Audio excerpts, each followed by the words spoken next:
Hi everyone. We're going to talk today about the projects that are in our textile course, TEC222.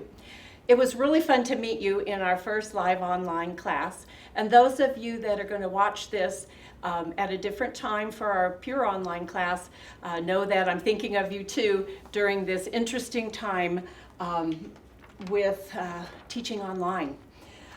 The project that we're going to talk about first is our textile development project. So what we're doing is we're going to be a designer, but not of an overall garment. We're going to be a designer of pure textiles.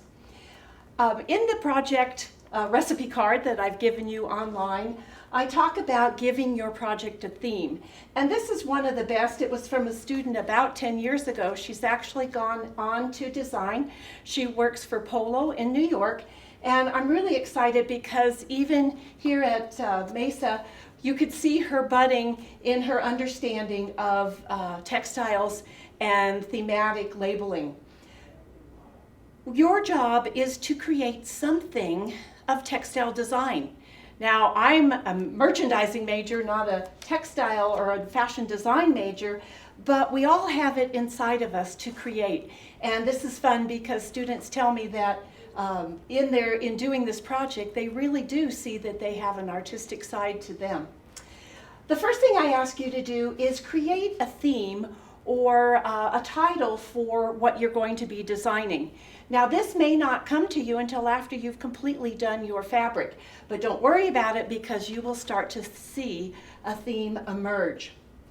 So our student here did something she entitled Winter Birch.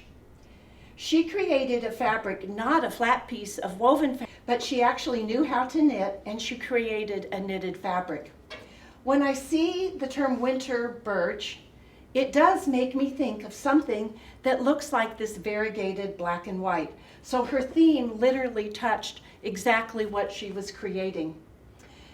In your textile design, it may not be on a storyboard, although you're welcome to take a storyboard and put this in your PowerPoint, but you may do yours in any avenue you like, as long as we can see the development process. She took georgette fabric and cut it into strips that she knitted along with her regular yarns to come up with this beautiful representation of a birch tree. I do ask you to have an outcome. I ask you to show that it could be made into a dress, a bedspread, anything at all. And she created, from her own illustration, how this knitted dress went underneath this little jacket. This is not the project. This is the project. So for merchandising students, it's really easy because they just do what they're told. They come up with a fabric that they've decorated. But designers, you're always wanting to create this finished piece. And so sometimes this becomes more important than this, and you lose sight of creating just that fabric yourself. So know that when you're working on this, you designers are going to have to work a little bit harder because yes, we want to be able to make your fabric into something, but this is the project here. This is the most important component of what we're creating. And I wanted to show you this because this is from Hermes last year in Vogue magazine, and it is a double spread here of winter birch and fabric that Hermes was including in their line for that fall. So very exciting, and this is literally 10 years after our student developed her representation of winter birch. So give you time enough to look at that, and we'll go on to a few more. If you're like me, design isn't always easy. Our job might be more with predicting or knowing numbers. But here we have a project that was done by a merchandising major. So I want you to know that whether you're a merchandising major or just a community student that's wanting to learn more about textiles for their sewing projects, definitely you're able to do the same thing as a textile designer. Jewels of the Rani, more of a Indian type of theme, was given to this overall project. One of the most important things you're going to be labeling in your project is the information about the fabric you created. Now I know you don't have a $200,000 printing machine. You don't have access to an electrostatic stutter here that can put the rhinestones on and they won't wash out. That's not what's important. You're going to tell me what you're doing, but it can be done with Sharpie, and that's going to work just as well. So our merchandising major created this. She didn't illustrate, but she was able to find pictures that had representation of what she completed. And so here you can see those pictures that gave her inspiration for this and then helped her create her fabric here. And she really used freeform hand with gold pin and studded it. And this is definitely something that could be created by machine, more durable and much less expensive than by hand. The next one I'm going to show you is something that is very much in keeping with fall semester, a little Halloween fabric here. And this was done with a puff paint pencil or puff paint pen. She has a picture of a dress that was created here by someone else, but she used that as part of her inspiration for Ms. Creep. And Ms. Creep has information here about the fabric and also a depiction of that fabric here. So in your recipe card and your project page, I tell you that I want you to be able to decorate a piece of plain fabric about 75%. So here, she didn't have to go out and dye this black. She was able to just use a piece of black fabric. But that black dye performance is also labeled here in her information about how this particular fabric would be made. And then she created her stencil and put that onto that fabric, and it definitely did change it more than 75% of that plain original fabric. Again, the inspiration is up to you. The garment here, it's just to show that you can use the fabric, but what the project is this piece right here. A young man in our class last year created a really interesting fabric because it is a layered fabric, and we're going to be studying about this before you do your project. And it's about a fabric that we call tri-component. It's made from 3 different pieces and it is all sewn together. So know that you can create by layering onto fabric, and that too is your fabric design, and it's also something that you can make with your sewing machine. He took ripstop nylon, a bit of polyester insulation, and added some cording or braiding to that. He created, and he was a fashion design major, he created his athletic pant here for rock climbing, although it looks pretty fancy. I'm not sure I want to rock climb in it, but that was his favorite thing to do. And his quilted nylon piece here. So this definitely, even though it's made from pieces that already exist, combining them gave him that more than 75% creation for this project. I want to give you enough examples so it makes you start to think about what you are doing. And again, this is not due until the very last part of our semester because you've got to learn all of this before you can start to write about it. Another merchandising major doesn't illustrate, but was able to find a picture of what we call an engineered print. Engineered prints where they appear in a certain spot on a garment, garment after garment, are rather expensive. Escada is known for this because they are using engineered pieces that have to be hand cut one by one by one so that every time they appear in the same place. We see lots of large prints and border prints that designers use, but if it's a less expensive garment, a Tommy Hilfiger border print, they really are somewhat random and definitely don't match up the same dress to dress. The more expensive brand would do this cutting each piece one at a time. So here she started with a plain piece of white muslin, and I believe if I can remember right, she took this from a pillowcase that she had that she wasn't going to be using anymore. You are welcome to use any type of medium to start with. And I understand, especially being home and not always wanting to go out and hit the marketplace, there are ways you can use things that you have at home. This, although she used a fabric paint, you could do with a Sharpie or a felt pen that you might have at home, especially if you're teaching elementary school to your students, to your children at home. You're going to have access to lots of color crayons and everything else. She created a very different from the picture here, a style or a design different from that. She created her own and then duplicated, but it would be placed in this same area here. Now you don't see the part that was written up about the yarn information, the print information, how this would be made. All that you'll be doing in other frames on your PowerPoint. But know that if you choose to, you can use some type of display board for your last frame to show everything pulled together on your project. This is a fun project here because his inspiration came from Harry Styles and a lot of the beautiful patterns that he enjoys wearing in performance. He created a CAD picture here on Illustrator and then translated that, printed a piece of paper here, and then hand colored it in. He definitely used a piece of polyester shantung here that would be the base fabric for the suit. If you don't happen to have that at home and don't feel like going to Joann's, don't worry. As long as you tell me what this base fabric is, I understand, and that's important to me.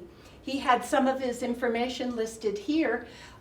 Definitely though, that'll be information that you will put on other frames within your PowerPoint. But here was the fabric printed, and then this could actually be roller printed or it could be done with digital printing today.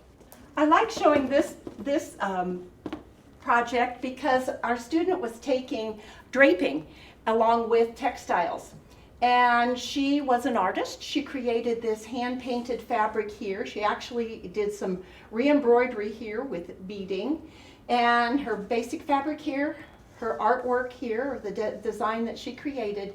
And then in her draping class, she actually created this garment, and you can see this here, that she created and she actually showed in one of our fashion shows a few years ago. Definitely a great exhibition of her project. And again, you're using PowerPoint online, but I think that you can find many of these pictures and images either in Art Store or available images that you can pull from the internet. Just a few more to give you some ideas. This particular one was done just using Clorox that she had at home. She was taking our knits class at the time, and you can see this is a nice stretchy, a little bit of a terry knit. And she, in a pattern, just by, she created a broomstick pattern and used chlorine to remove rather than add dye. She removed the dye.